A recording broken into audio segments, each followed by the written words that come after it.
So, welcome everyone. My name is Deborah Weaver. I'm the director here at the Watershed Alliance, and we're very happy to have our series of talks beginning this fall. We call these nature talks, that nature is talking to us, and also that we're talking about nature. I just wanted to also welcome the folks that are online. We've got, I think, about 20 people that are participating that way. And just to further challenge ourselves, we are also recording this, and we will then make a nice video for you, actually.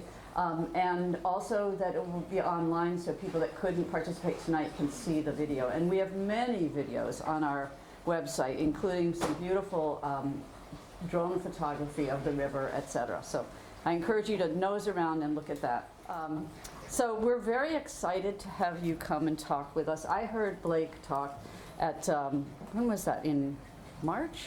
The spring, for the Board of Health here. And I have to tell you, even though this is a pretty serious topic, he's a very funny guy. So you are going to be very happy to hear him speak. I'm going to tell you a couple of things about him. He's here from the Plymouth County Extension, and obviously the title is Everyone Hates Ticks.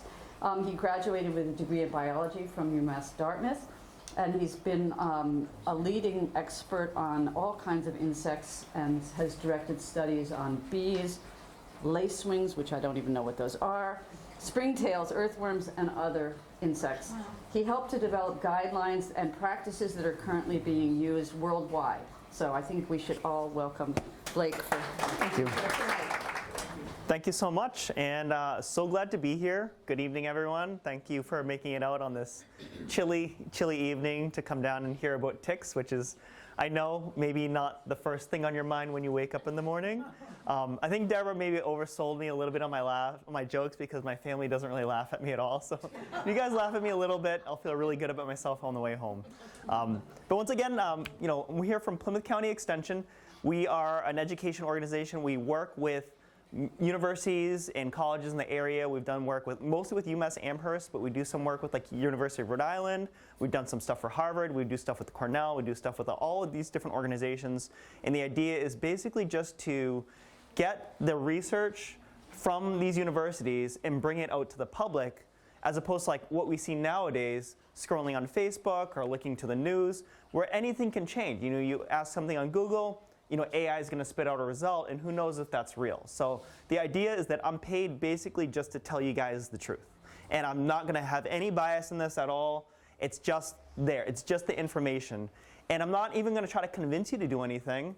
It's up to you whether or not you want to do that. So I'm going to present you information, and then you decide what you want to do. I know that what I do is not going to fit what you all want to do. And it's going to vary from person to person. I interact with a lot of different people around the county, my county, and Bristol County as well, and on the Cape. And everyone has their own idea of what they want to do. So I'm going to present to you a set of tools and information, and then what you do is up to you, right? I've got 2 kids at home, a 4-year-old and a 6-year-old. I cannot tell them what to do. They just do what they want. But I present to them information, right? And then they make the decisions, right? And so same thing for you. I know that trying to convince a group of people, I'm not that full of myself to know that you guys are going to do everything I say. So let's go ahead and get started. So think, for example, like maybe on a sunny day, maybe tomorrow even, you look outside and you say, well, looks really nice. Maybe I want to go out for a walk. Maybe I want to play some soccer. Maybe I would like to walk my dog. I don't necessarily know what you guys wear on a day-to-day basis. And to be honest, it doesn't really matter. You might see some kind of handouts that say like wear light-colored clothes, wear long pants, wear long sleeves. And I'm going to tell you right now that it doesn't actually really matter what you wear. Because when you come in, whether or not you've got the long pants, light colors, you look down on yourself, what you find on your body might be a tick. Dun, dun, dun. And a lot of things might be racing through your mind at this point, right? You might be thinking, oh, geez, how did this get here? I've been so careful. The next thing that might come to your mind is, oh, no, how long has this been here? I might have heard that if the tick is attached for longer than 24 hours, maybe that increases my chances of getting sick. You might think, is this a deer tick, or is it just a dog tick? Or is it another kind of tick like a Lone Star tick that I might have heard about in the news that can make me sick make me allergic to red meat, right? Or you might think, how do I even get this off, right? So a lot of things, a very anxiety-filled moment right here. And it's one of those things where you think, maybe I should have done something beforehand, and now you're feeling maybe a little bit of regret as well, and all these things might be happening. So the idea behind this presentation is I'm trying to get you to the point where this doesn't happen anymore. I'm not a medical doctor. I know that some people will tell me, they'll ask me questions and they'll say, well, what about this? How do you diagnose this? I don't do any of that. I'm on the other side of things, right? We work with the doctors. The doctors are helping prevent disease, or helping cure disease, treat disease. We're helping to prevent disease by preventing tick bites. So why are ticks a problem? We did kind of talk about this, and I'm sure that you all would not have shown up here if ticks did not spread disease, right? If they only bit, we probably would have like 2 people in this room. And the real reason people are out to learn about this is that we want to know about the diseases. They're serious because they have many different diseases that they can give us. First and foremost, Lyme disease, right? This is by far the disease that we focus on because it's the most common of all tick-borne diseases. And we estimate that there are about 500,000 cases of Lyme that occur every single year in the United States, and then about 95% of those occur in just 13 states, including Massachusetts. And I see a lot of people are focused on this. This is the part of the presentation where I try to scare you, because research shows that if I scare you just a little bit, you'll pay attention to me more. So that when I talk about the actual stuff that works, you're going to be focused on that. You're going to be listening to me. So I'm not trying to scare you because I enjoy doing it. I do it just a little bit. But I'm really just trying to get you to pay attention and take it seriously, right? We are living in a part of the country that Lyme disease is very common. I know it doesn't look like it. It doesn't look like Massachusetts has any blue dots on it. And that actually has to do with the way that our state Department of Public Health records these diseases. It is not the same way that the CDC tracks Lyme cases. And so we've just decided that it's not worth the time and the money to get a little blue dot on the map. And the CDC says, well, if you're not going to do it our way, you don't get a blue dot. And we say, that's fine.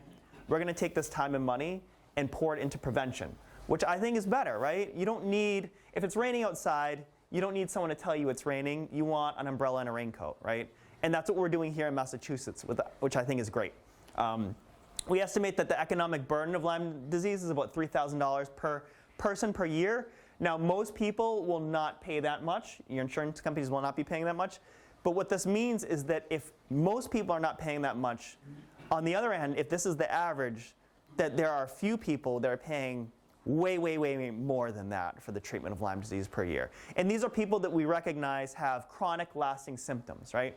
Some people will say it's chronic Lyme disease. Some people will say it's just partially treated Lyme disease. There's a lot of nuance and there's a lot of gray areas when it comes to this, but we know that there are some people that experience long-term symptoms that last for many, many years, potentially their entire lives, right? Globally, we estimate that about 1 in 7 people have had Lyme disease. Now, I just did a quick count. There's about 31 or 32 people here, so we think if this was the global average, about 4 people in this room would have had Lyme disease at some point. But we know that we're living in a very high risk area, so it's got to be more than 4 people. I'm not going to get a show of hands, but if I had to guess, it'd be a lot higher than 4 people in this room who've had Lyme disease. Moving on. It's not just Lyme disease. There are 10 known diseases that you can get here in Massachusetts, and they're not all spread by just the deer tick. I have these color-coded by the species that can transmit these diseases, and they're not all equally common, but it's really just to show you that you've got 5 different diseases that can be transmitted by a deer tick, 3 potentially by a dog tick, and 6 potentially by a lone star tick down here. Now, again, Lyme disease is the most common. They're all really different, and some of these have only been shown to be transmitted in like laboratory settings, so they're pretty uncommon, like especially the ones transmitted by a dog tick. Very, very, very rare. But I do want to focus on, and why I have this bolded, is that these are known diseases. When you look at a tick, and when you kind of open up ticks, what you'll find, if you're a microbiologist, is that there are many types of bacteria and viruses in that tick that we don't know what those things do. There are pathogens inside ticks that we don't know what they do. They're just very, very dirty inside. There's a lot of things going on inside. And we assume that the things in there are not spreading these diseases because we haven't associated them with disease yet. But it is possible in the future we may find out that those bacteria that we were looking at do have an effect on people. Especially this interesting area right here, Rocky Mountain spotted fever. So around here, virtually none of the dog ticks test positive for Rocky Mountain spotted fever. That's a bacteria. But what is interesting is that the deer ticks we found are carrying a rickettsia bacteria that is very similar to Rocky Mountain spotted fever. And we just discovered that, I believe this year, there was a paper published out of UMass Amherst. And it's possible that the Rocky Mountain spotted fever cases that we see reported in people in this area are not coming from the dog ticks, but coming from a new pathogen coming from deer ticks. Now, there's still a lot of research that needs to happen to make that link official, but it's something to think about in the future, that maybe people are getting sick with Rocky Mountain spotted fever from deer ticks and not the dog ticks in this particular area. We've got this alpha-gal syndrome. I don't know if people have heard about this yet, but this is what's been circulating a lot on the news. This is what has been kind of shown as like this allergy to red meat. It's not really red meat. It's any product that can be derived from a mammal product, right? So it can even include things like medication. And this is, if you remember Martha Stewart, where she kind of went to jail for insider trading, it actually has to do with this alpha-gal syndrome. They were finding early on in the drug testing that this was causing some reactions in people, and she had that information, and that's where the insider trading came from, is she knew that this medication wasn't going to work out.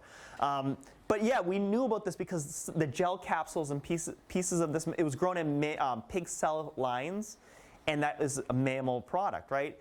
Cheese is a mammal product. Milk is a mammal product. Gummy bears have gelatin in them. That's a mammal product. So all of these things, you could potentially become allergic to any number of these things through the bite of a tick.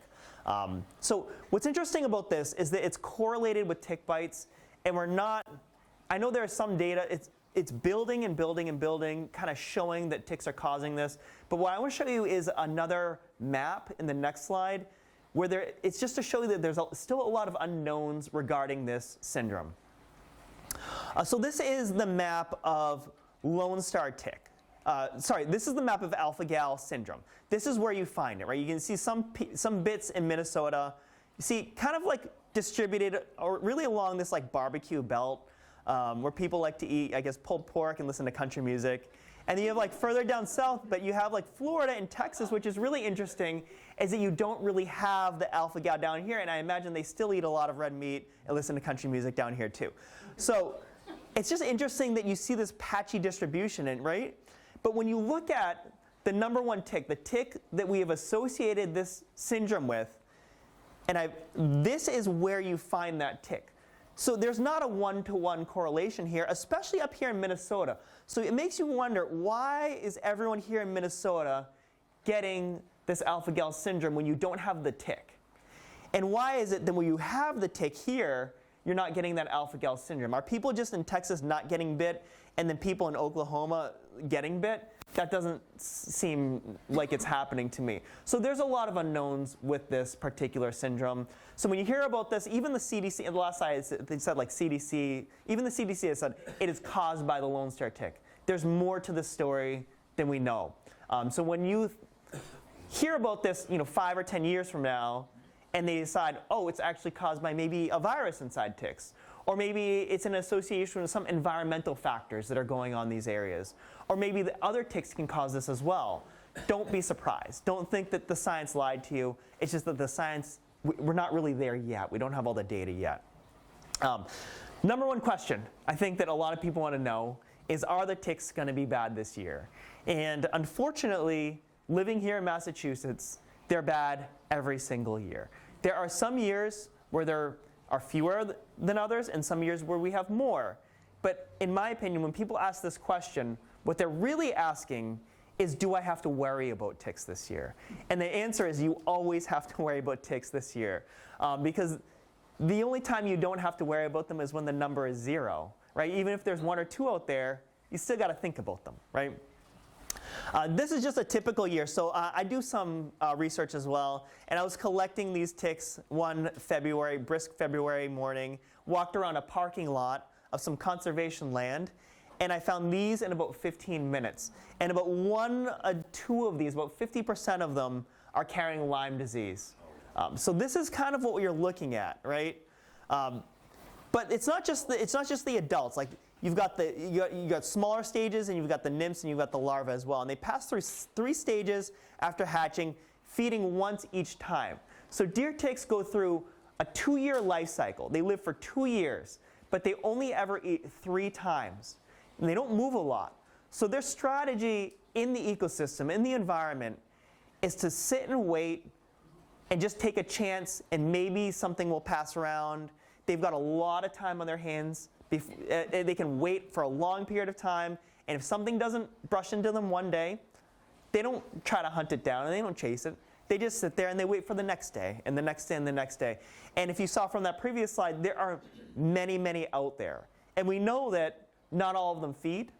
But if you are a female deer tick, if you can imagine yourself as a female deer tick, you just need to get that one meal and then lay eggs, and then you've got that next generation, and then only 2 of those eggs need to get 3 more meals each, and then they've got another generation, right? So it's not that much, and they're just very, very lazy. They don't do a heck of a lot, but they're relying on chance, but they're hedging their bets by having very large numbers. And that's kind of what we're dealing with. I do want to walk you through this 2-year life cycle, because I know that typically for people that come out to these types of organizations, you're interested more in like the ecology and stuff and the side of that. So I do want to walk you through it, because there's a lot of misconceptions in the tick life cycle. So ticks are going to start out as eggs, and these eggs some of them may be laid now, but they typically are laid in the spring. These eggs will hatch, and they'll emerge as what we call larvae in the summer months. And these larvae never carry Lyme disease. They're born clean, right? But they typically don't bite people either. These larvae are going to want to feed on small rodents and small birds. And these larvae, if they get a meal, they're going to go through the entire winter where they're alive, sub-zero temperatures, and they're going to come out as nymphs the next spring. And this is where we tend to see the greatest peak in Lyme disease cases, is right around the May, June, July timeframe, associated with these really tiny nymph stage ticks. Because when the larvae feed, they've picked up the disease, they've carried it through the winter. Even though they were born clean, now these nymphs, that's the next time they're going to eat, but the first time they're infectious. And now these nymphs, they will molt, if they get a meal, will become the adults, and these feed in the fall and throughout the winter. So the ticks that you're seeing right now, these are the adult deer ticks. When people come to me, I had a guy call me, he's like, oh, I'm pretty sure I had a dog tick. I was like, I don't want to really correct you too harshly, but I guarantee it's a deer tick based on the season and the timing right now. That this is virtually the only ticks that are out at this time of year. Now, these ticks, a lot of people want to point their finger at one particular animal. Some people you will see will say, it's the deer. The deer are what's causing it. Other people will say, no, it's the mice that are causing it. The deer tick feed on over 150 different species of animal. 82 of those animals are birds. So why do we call it the deer tick? We shouldn't. We should call it the black-legged tick. But we still call it the deer tick because it's probably easier to say, and it's what we kind of grew up with. But it feeds on many, many different kinds of animals. And each of these animals has a different propensity of carrying Lyme disease and transmitting it to the tick. Like the mice, the shrews, and the voles, and even the chipmunks, very, very good at passing Lyme disease onto these ticks. Deer are terrible at passing Lyme disease onto ticks. In fact, if you put a tick infected with Lyme disease on a deer, that tick will come off no longer carrying Lyme disease at all. The deer actually has properties in its blood that kill Lyme disease. So it's actually kind of cleaning out the tick. And we find in some areas where you have a high abundance of deer, but a low abundance of these small rodents and mammals, you will have fewer cases of Lyme disease because they are diluting out that Lyme disease from the population, and there are fewer ticks carrying Lyme disease in those regions. Birds are very complicated. They're not very good hosts, but birds fly, and birds can carry ticks and Lyme disease to new locations. So they're kind of it's very complicated. It's really cool for an ecologist, right? Really interesting. So just kind of walking you through this. So just kind of thinking about this kind of graph, like the larvae, they're picking it up, right? They're picking up the disease. They're holding it. So so they only eat once. We kind of walk through this. They'll molt into these nymphs. But what's interesting about this, and what's really important, is that these nymphs, come out before these, right?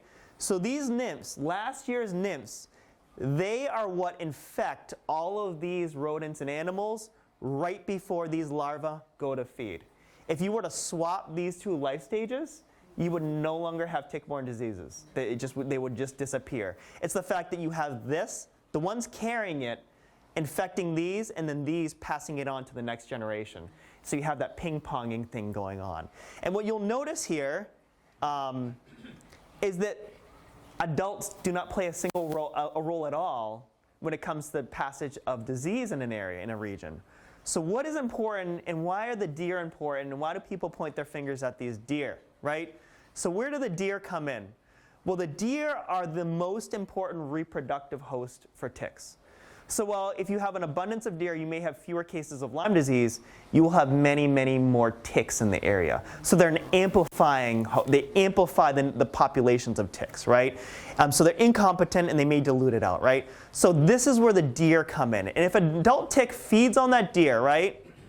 Just going to show you, it can lay up to 3,000 eggs. So if it gets that meal, it will blast out 3,000 eggs, right? And you think, just 2 of these eggs, a male and a female, need to survive for there to be another 3,000 eggs in an area. And so that's why you have so many ticks in a region. This is their strategy, right? This is their strategy. Not moving around, not being very active. It's like seeds, like dandelions, right? It's like seed. It's just so hard, or like garlic mustard. So hard to get rid of it because they're just blasting out seeds everywhere, and it doesn't take a whole lot. What's interesting, and you might have asked, like, why is it that ticks have gotten worse in the past 4 decades? Well, I do want to point out that this is really weird. It almost looks like it was drawn in Microsoft Paint, but it is based on real data, I promise you that. So you can see deer populations estimated back in like the 1400s, kind of right around here. Right around the 1900s, if anyone kind of knows the history of Massachusetts, a lot of this area was clear-cut for farmland and agriculture.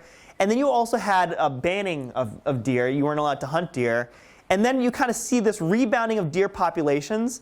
And now what we're dealing with are deer populations that are as high, and by some estimates even higher, than what they initially were in the past.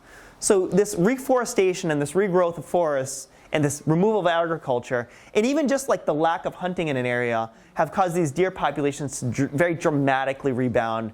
And they're showing up in areas that, like our backyards and areas that, like when I grew up, deer were rare. It was really cool to see them. Now it's like dangerous to see them because they're jumping out in front of your car as you're driving down the highway. So I'm here to tell you that I am Lyme free. I have never had Lyme disease.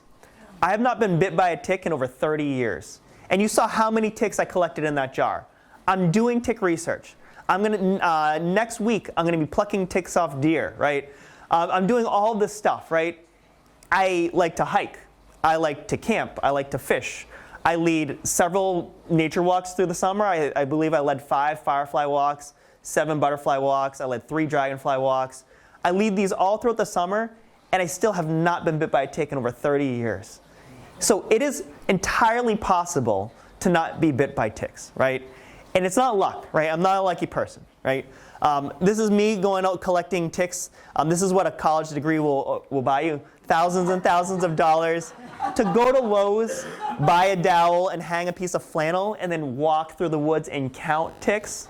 Just count them. I mean, it's more than that. It's analyzing the data and doing things like that, right? But very simple, right? And again, here, doing this, I was not bit by a single tick collecting all of those ticks in that area, right? So it's not luck, it's science. I'm not a lucky person. I'm probably the only person you'll ever meet that's bet money on Tom Brady about 3 times, and I've lost every single time. People are like, he's guaranteed to win, right? We're going to win.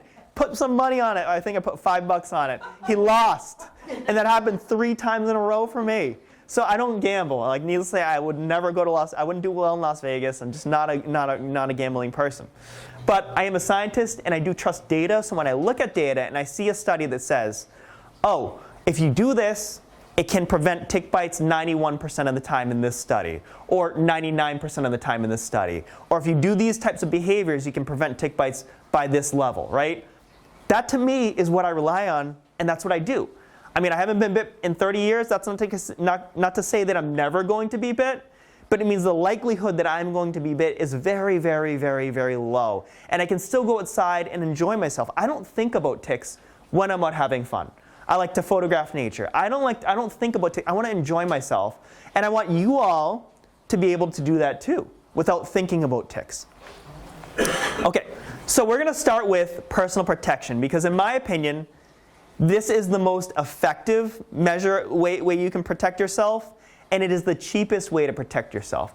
Who here in this room has had someone knock on their door and ask to spray their yard? Right? You want to get a show of hands? That is the most expensive and least effective way at preventing tick bites. So that is, you do not have to do that. That is a very additional layer. Like, that is like, I've compared it to, if you're driving in your car, you could put on a bicycle helmet, and that may keep you a little bit safer, but it's not going to be that. You don't need to do that. If you're wearing your seatbelt, you're not texting and driving, you're not drinking and driving, you're not doing all these things. So a yard spray is, again, it's very expensive, and it's not something you can rely on, so you're going to still have to do all this stuff if you get a yard spray done.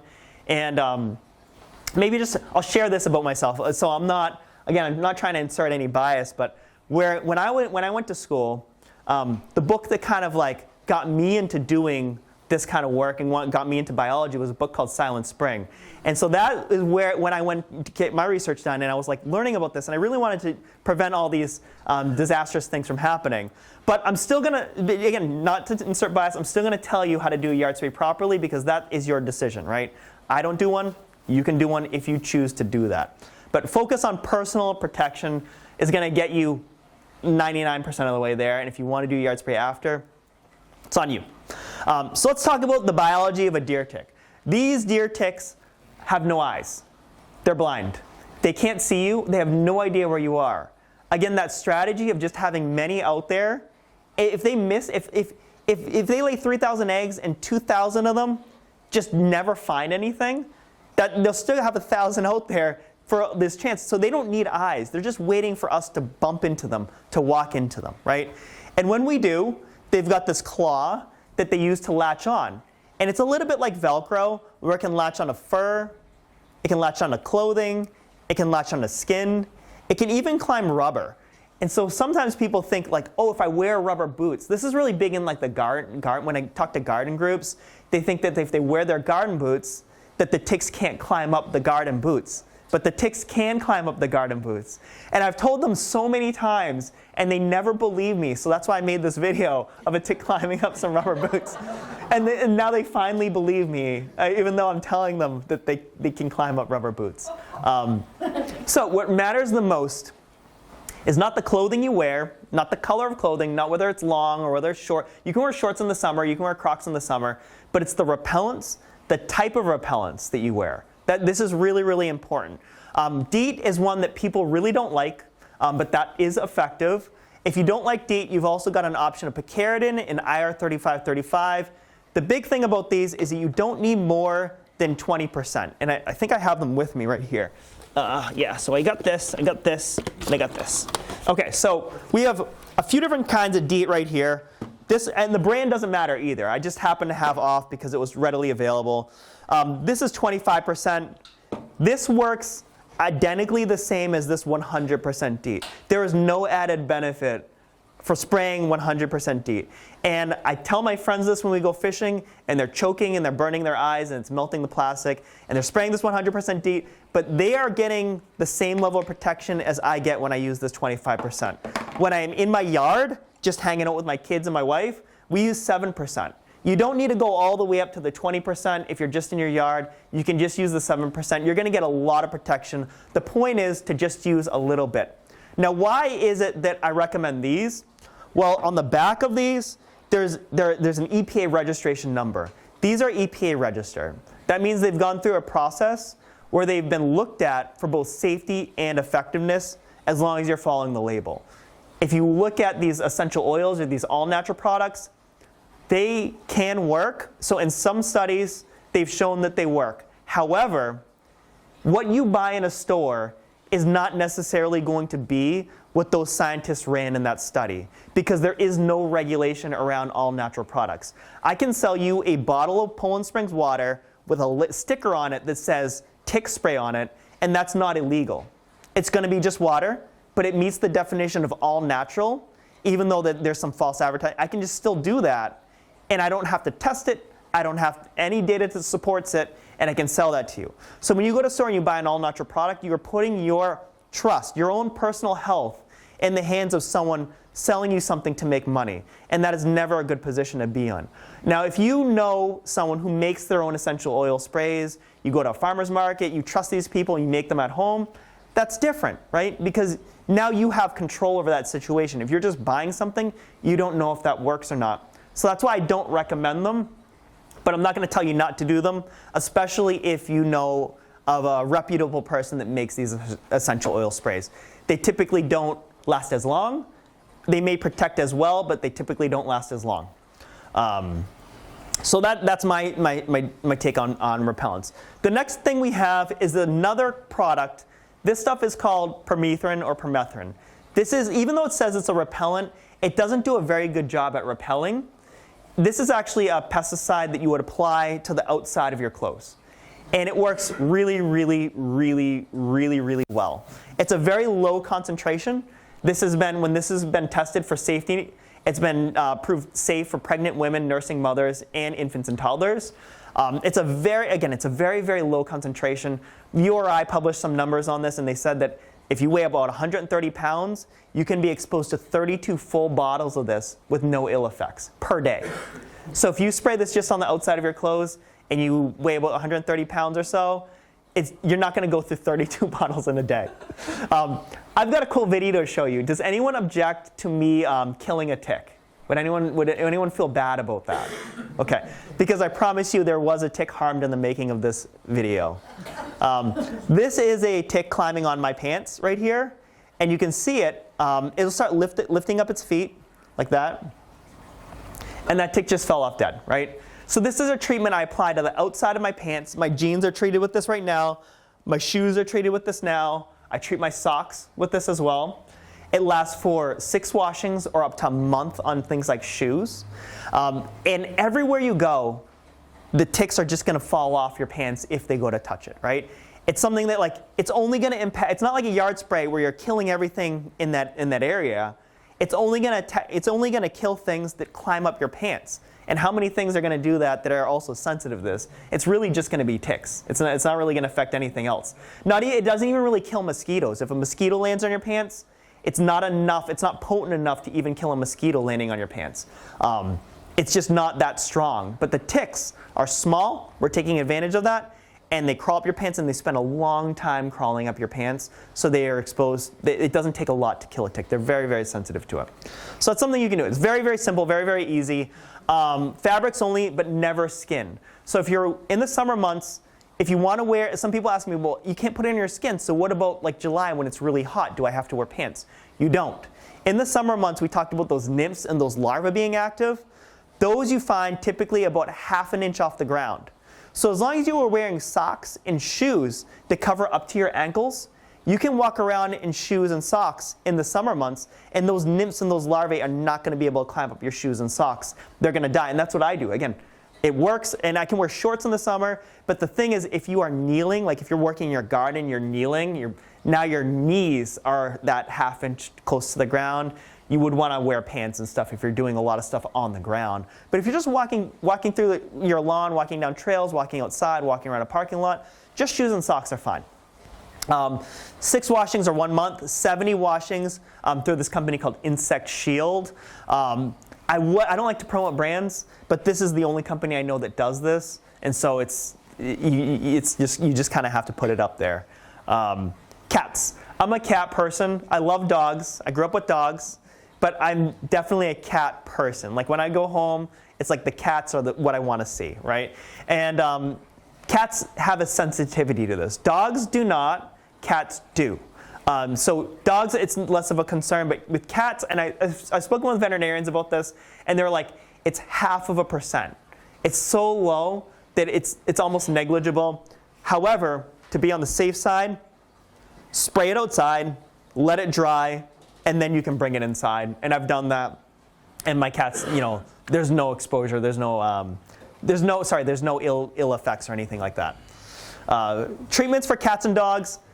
This is where I'm going to it might be a little cop-out, where I'm not going to really tell you what to do. I'm just going to tell you to speak with a veterinarian. There are so many different medications available to you on the market, and they all work a little bit differently. The big thing about it is to follow the label, read the packaging, really, really simple, and speak with your veterinarian. A couple things is that the newer types of medication, like your NexGard, your Bravecto, your Simparica Trio, those kind of function a little bit differently than the Frontline and Canine Advantix and the Seresto collar. And they work differently on the ticks, and you should be aware of how they work, because that's going to change your exposure to ticks. So the oral medications, the newer ones, they get into the dog's blood, and when the tick bites, that's when the tick gets the dose, right? The tick is not exposed to any of that medicine when it's crawling over the dog. So if you are on this NexGard or Bravecto or Simparica Trio, your dog could pick up a tick on its fur, you could let the dog come in, and now the tick is climbing on the fur, not exposed at all to this pesticide, and can climb off that dog and bite you, right? Especially if it lays in your bed, on your couch. And of course they're going to do that, right? Now the older medications like these Canine Advantix, the Frontline and things like that, they get onto the dog's fur and in the dog's oils, so they will kill the ticks crawling over the dog's fur. The problem with those is that it's very easy to kind of brush that off. Like if you groom the dog, if you bathe the dog, if you're petting the dog a lot, some of that stuff can come off, and they tend to kind of wane a little bit more towards the tail end of the treatment. So the dog is still going to be picking up ticks along the way, but it does keep you a little bit safer when the dog is going in and out. So you kind of want to think about this when you're thinking about the different types of medication. And I do know some people will use both, but again, it depends on your veterinarian, depends on the breed, depends on the size of the dog, lots of different things. The big thing when it comes to any of this stuff, whether it's a repellent from the repellent they're putting on you, the permethrin on your clothes, or a treatment for your dog, is do not buy these things online. Don't buy things on Amazon. Don't buy things on Walmart.com. And it's not just because I have a thing against Jeff Bezos. That's another thing. But the real reason is that we see some of these products coming into our country, and they're counterfeit products, but they're being fulfilled through a random storefront, right? So you go on a website, and you think you're getting it from Walmart, but it's actually a third-party company that is selling it through Walmart, and you're getting it from there. And we see that with like Seresto collars and things like that. If you want to get like socks on Amazon, I don't care. Don't get anything that is a chemical that your health depends on from Amazon. You could get the wrong thing. Best case scenario, you save $20. Worst case scenario, you end up killing a dog, or you end up really doing. And that's what actually happened in this case. Is the dog almost died from this Seresto collar. It was weak, it was lethargic, couldn't really move, had burns all over its neck, and we found out it was a counterfeit Seresto collar. So that the person purchased on Amazon. So don't do that. Get it from your vet. Something to do every single day. So if you are someone and you are completely adverse to any chemical anythings, right? You don't do any. I once talked with this woman, and she said, I don't do any chemical anythings. I'm chemical free. But she had a cigarette in her hand, and she had a glass of wine in the other hand. And I was like, I don't know where to start with this. I'm just going to nod and be like, that's awesome. Great. However, what she did tell me is that she's never had Lyme disease, because she said she checks herself every single day. And I think that is a legitimate strategy. Like if you want to take that approach, that is an option, checking yourself every day. I myself am not a fan of the idea of finding a tick on my body before I jump in a shower. So I wear the permethrin, I wear the bug sprays, I do things like that. But if you just don't want to do those things, check yourself every day. And it's really important. Even on days that you do not think you could have been bit. If it is downpour raining, and you're like, I've been inside all day long, it's impossible for a tick to have bit me, still check yourself. And the reason behind that is that you may have missed that tick from yesterday or the day before. My coworker came in one day, she had a tick on her. So again, I know that not all of you guys are going to listen to me, because I can't even get my coworker sometimes to listen to me. So she came in, and she had a tick. She put it on my desk, and she's like, what is this? I said, guaranteed deer tick. I was like, I put it on the microscope. You can actually tell how long a tick's been feeding by the size of it. And I was like, this tick has probably been on you for about 4 to 5 days. She was like, what? The last time I was out was Friday. And I was like, it bit you on Friday. She's like, I thought it was just from this morning. And I was like, it bit you on Friday. And so if she had checked herself on Saturday and Sunday, she didn't go out all weekend because it was raining.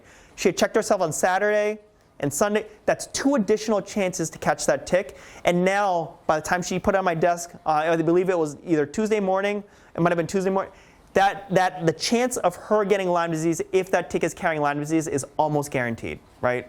So this is why you want to check yourself every day. Another reason, kind of an added benefit, is that it becomes very, very easy and very, very fast to do this. So the first time I did this, I'm not going to lie, it was about 5 minutes filled with dread. I was like, what is this, Mark? What is this, Freck? What is this? Oh my gosh, looking at this took a really long time. Fortunately, there was no ticks.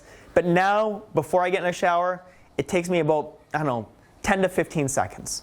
Very, very, very, very fast. Because all I'm doing is scanning myself for something new. That's all I'm doing, right? Once you know exactly kind of like what your body looks like, you can just scan yourself for something new. Get in the hat for things that are really hard to see if you live alone or maybe your vision isn't quite so good. Use your fingertips, and then you're just feeling for something that might be new, right? And it could be like a whitehead, or it could be a pimple, or it could be something like that. But at least you know, and you're learning these things, and you're doing that every single day. Really good habit to get into. And again, 10 to 15 seconds. That can really change. They can change the course of your treatment and can change what might happen, right? Very, very easy. How do you check yourself? What areas of your body do you check? The internet is filled with crazy stuff, and these diagrams come from like the CDC and like health departments around the country, and they're all saying different things. And really, when it comes down to it, is there's not a spot on your body that a tick can't bite. So just check your whole body. So instead of trying to memorize, oh, I should check my belly button, I should check my arm, just check your entire body, right? Because it's always going to be the spot that you don't check. Like I told you, I'm unlucky. If I do get bit by a tick, I guarantee it's going to be like my big toe or something like that, like a spot on my body that you just don't think of. So just check your entire body. Again, 10 to 15 seconds for your whole body. So that's it. So that's the personal protection. Now we have the yard protection. So I know that if people just kind of want to like take out their phones and check Facebook or something, I won't shame you. I won't hold it against you. I have ADD, so I know how my attention span is. The yard protection is secondary to all of the personal protection, right? But I do like to talk about the yard protection because it's this added layer, right? So when we look at this yard here, I can guarantee pretty much you're never going to find ticks right here, right? Where you're going to find the ticks are along this back tree line, right where these people have positioned their swing set for their kids to play.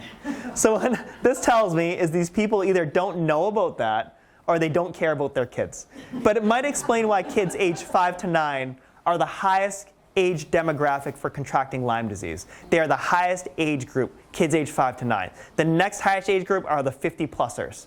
So it's like the people playing in the yard with their grandkids, right? So you got the grandkids and the people playing in the yard with their grandkids. Like that, those are the people that tend to get Lyme disease the most, right?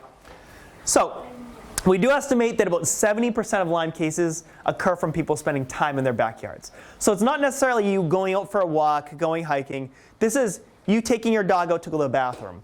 This is you playing soccer. This is you doing some yard work, raking some leaves or mowing the lawn, doing some weeding, gardening.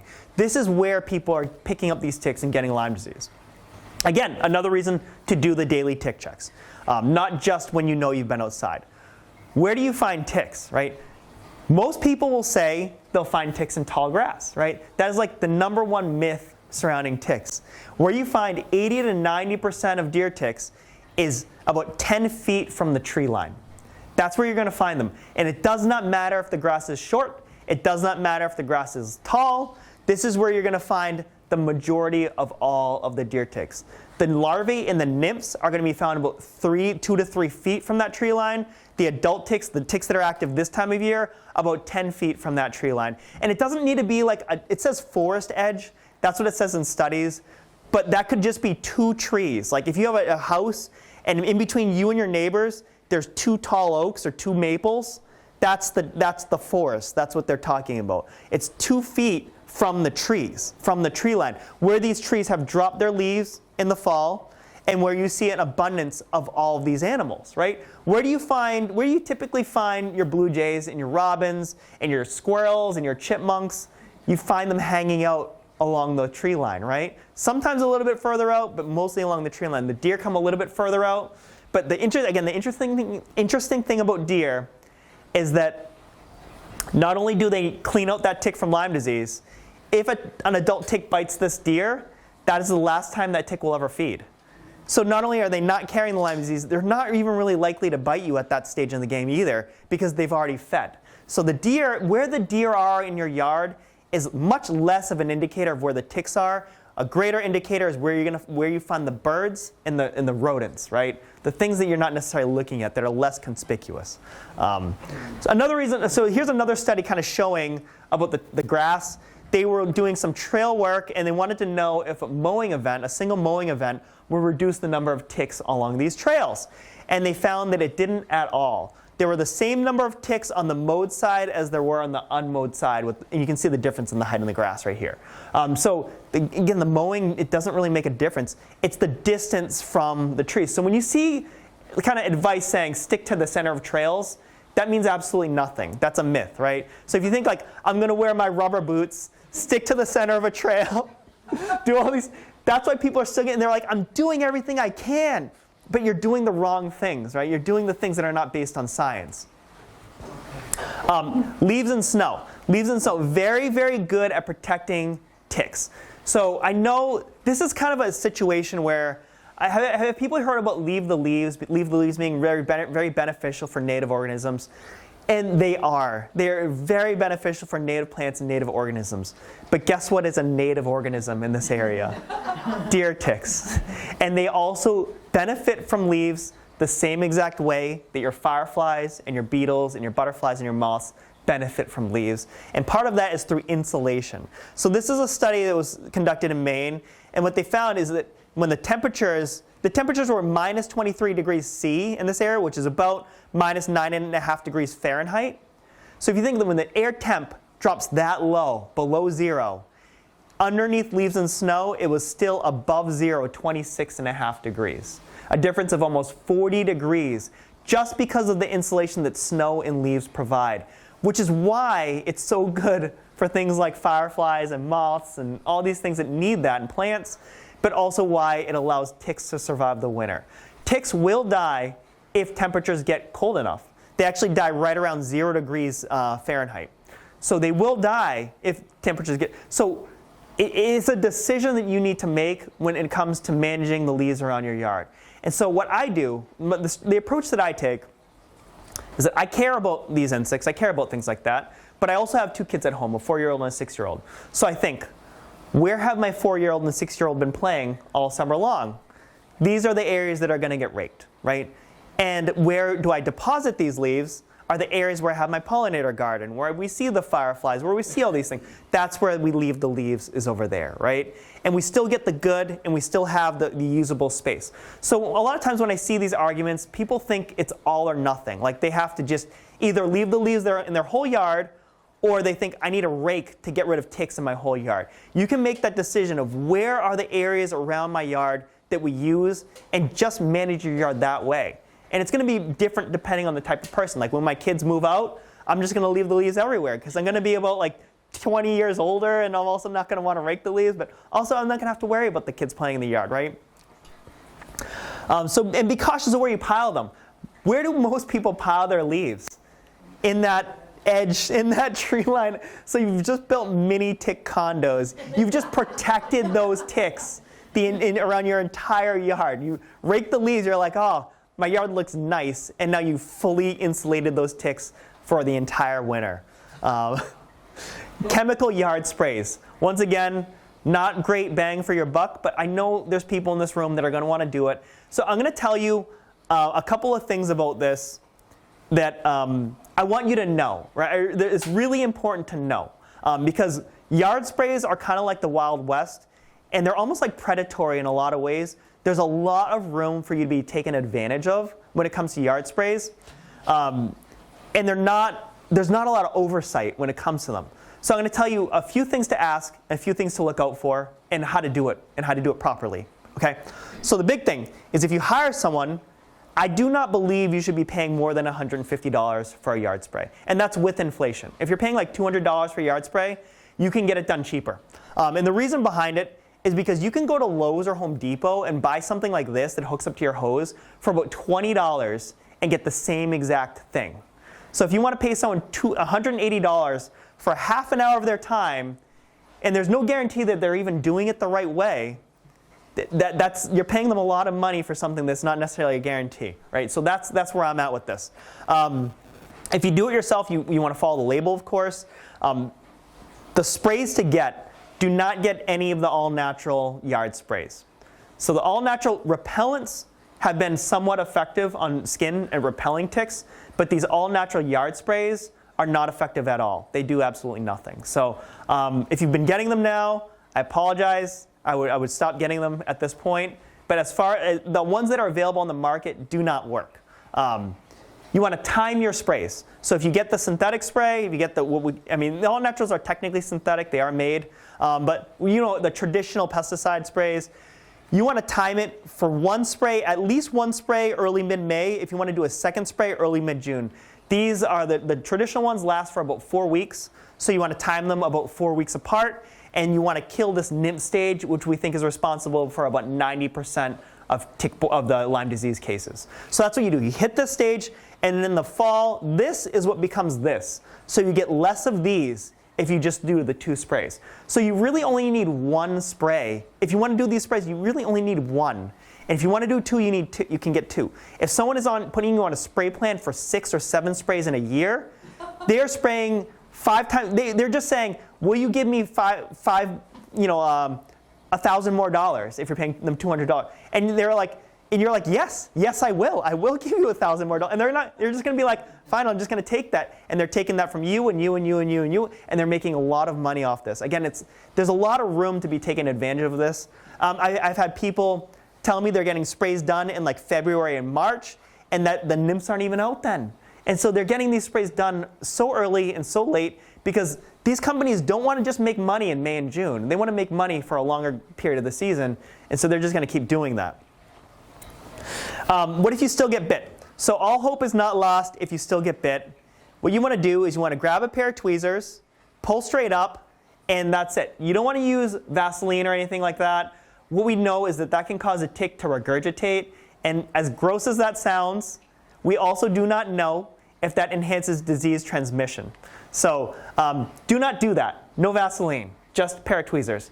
If this part of the tick breaks off, some people call it the head. It's really the mouth of the tick. It's like a pipe, and it's covered in these barbs. That's okay. This is not actually what has the Lyme disease in it. The back part of the tick has all of the pathogens in it. This can cause a secondary infection in the same way that a wood splinter could. But you could treat it like a wood splinter, and you could leave it there, and your body will reject it and will push it out. But it can get really badly infected if you do not keep it clean with like Neosporin or something like that. If you start feeling sick, symptoms are very general, nondescript. Don't Google. You're going to get a lot of serious, crazy results. Gather evidence. What's really important are the date that you were bit and the species. If you were doing daily tick checks and you find this, these are really, really important pieces of information. The date is really important because most people start feeling sick about 14 days after they're bit. So that's really important to tell your doctor. If you start feeling sick, you say, hey doc, I was bit by a tick 14 days ago. It's going to tell your doctor a different thing. Or you can even say like, I was doing yard work 14 days ago, even if you don't remember a tick bite. And now your doctor's looking at maybe not the flu, maybe a tick bite, right? So telling your doctor what you've done about 14 days to a month before you've been sick is really, really important. It's going to help your doctor a lot. Species, this is the only time I'm going to tell you to Google anything. Google tick spotters. That's the University of Rhode Island. They will identify these ticks for free, and they will even get back to you on about how long approximately that tick has been feeding on you. So when you go to call your doctor, you can say, I found this tick. It bit me 14 days ago. It was a deer tick identified by University of Rhode Island approximately on me for about 36 hours. Tells your doctor so much information, right? If you have any rashes, take a picture and show your doctor. These are both Lyme disease rashes, even though this looks like a bullseye and this does not. So any rashes, show your doctor, right? Especially if you're feeling like you have flu-like symptoms. And last but not least, with the right knowledge and awareness, tick-borne diseases are preventable. At this point, I will take any questions that people might have. Thank you for your time and attention.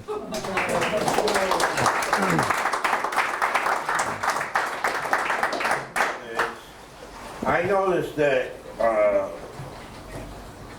it was always just dog ticks up to a certain point, and then deer ticks just suddenly seemed to show up.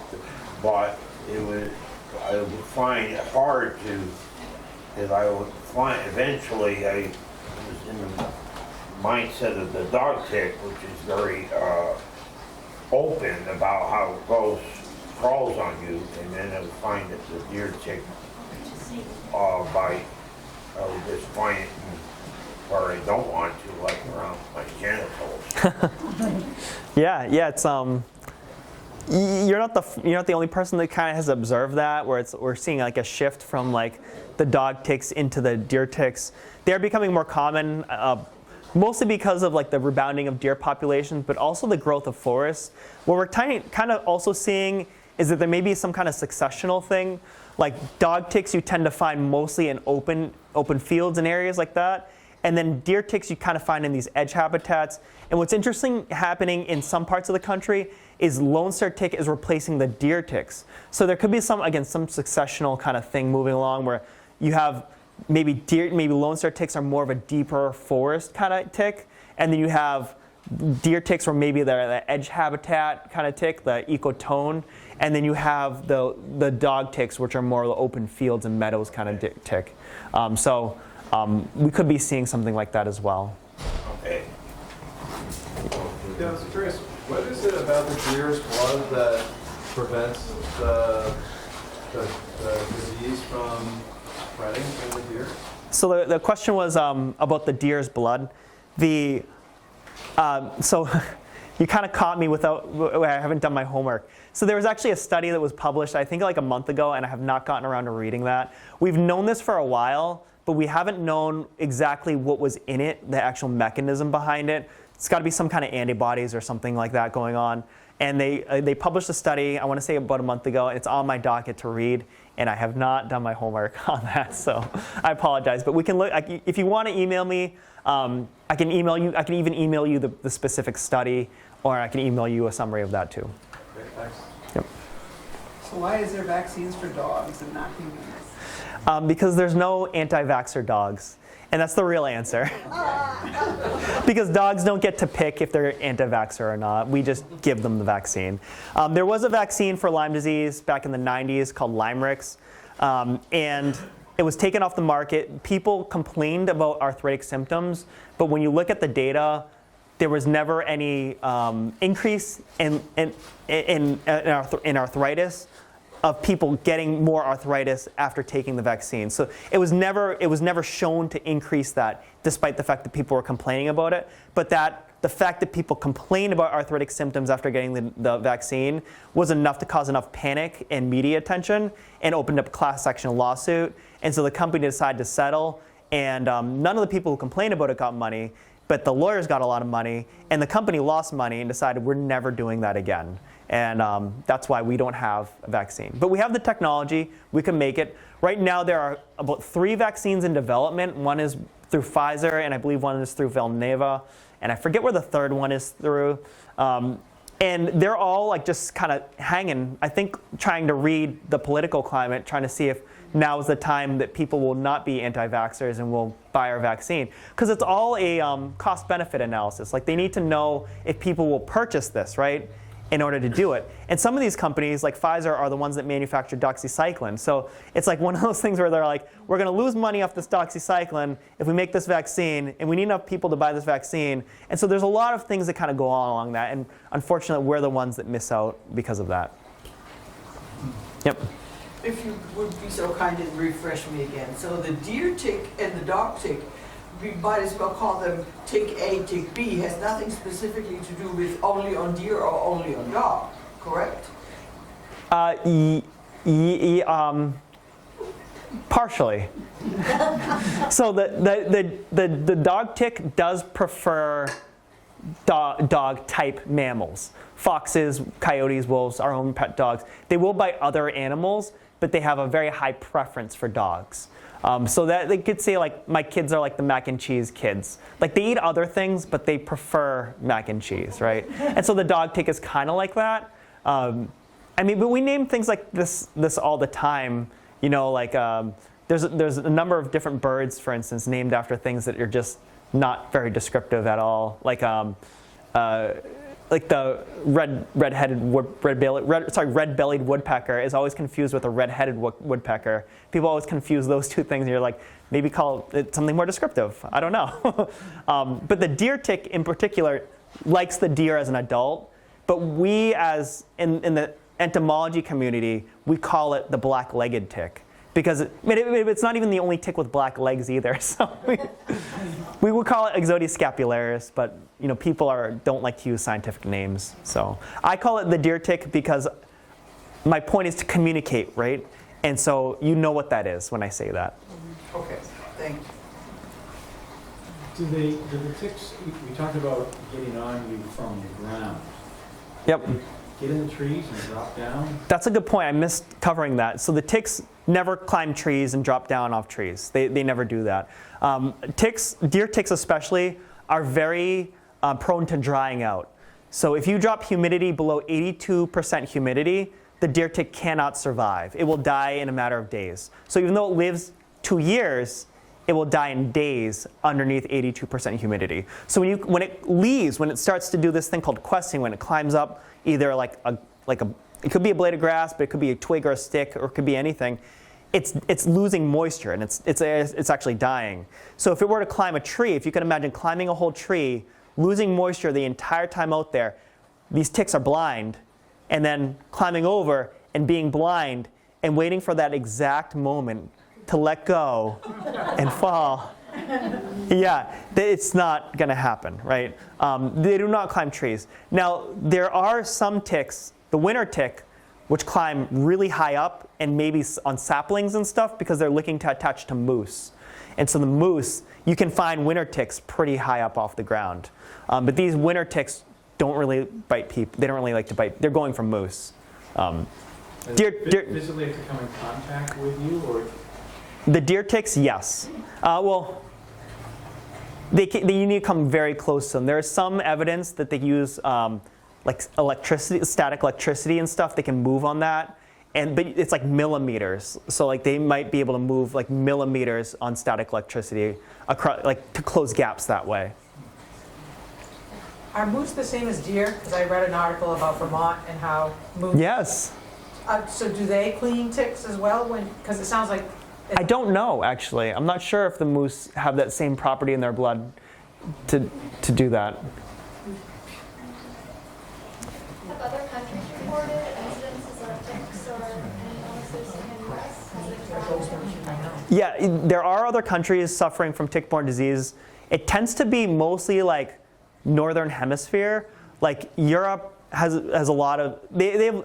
What's interesting about Lyme disease is that there's multiple different kinds of Lyme disease. We all call it Lyme disease. And even in this country, the Lyme disease that you see in the upper Midwest is different than the Lyme disease we see here in New England. And then it's different than the Lyme disease in Europe and different than the Lyme disease in Asia. But they do report it. The Lyme disease in Europe, I believe, tends to sequester itself mostly in the skin. So you can actually get like necrosis and stuff in your skin and things like that. It can get really, but that really doesn't happen here in New England.